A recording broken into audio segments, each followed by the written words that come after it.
بھی ہے. آپ نے دیکھا ہوگا ہمارے یہاں پر باڑے ہیں بہت بڑے بڑے, بہت زیادہ کوانٹٹی میں انہوں نے گائے وغیرہ رکھی ہوئی ہیں. اگر انڈیا مطالبہ کرتا آگے جا کر صلح ہونے کے بعد کہ آپ ہمیں ایک پائپ لائن بچھا کر دیں, جیسے آپ پاکستان سے ہمیں گاؤں متر دیں, تو آپ کا کیا خیال ہے پھر؟ دیکھیں, ہم نے ایک کشمیری اس پار جو ہمارے جموں کشمیر میں کشمیری ہیں نا, جی جی انہوں نے ایک بڑا ہی زبردست کام کیا ہے. ہندوستان نے پاکستان کے پرچم لہرانے پہ پابندی لگا دی ٹھیک اور ہے, کہا کہ جو پاکستان کا پرچم لہرائے گا ہم اسے گولی ماریں گے. اوکے ہو گیا.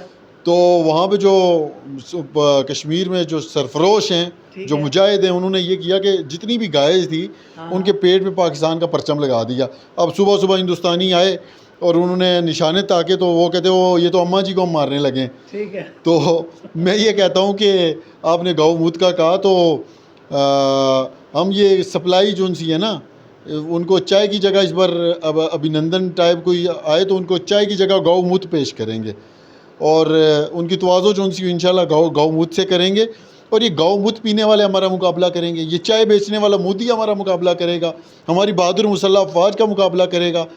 اور یہ مودی یہ بھول گئے جب ہم نے ان کے طیارے کو گرایا تھا, اور یہ کل کی رات تو کبھی بھی نہیں بھولیں گے جب 5 طیارے ہم نے ان کے گرا دیے. رافیل گرایا, ان کا تیجا گرایا, ان کا مگ وہ جو سوئی تھا وہ گرایا.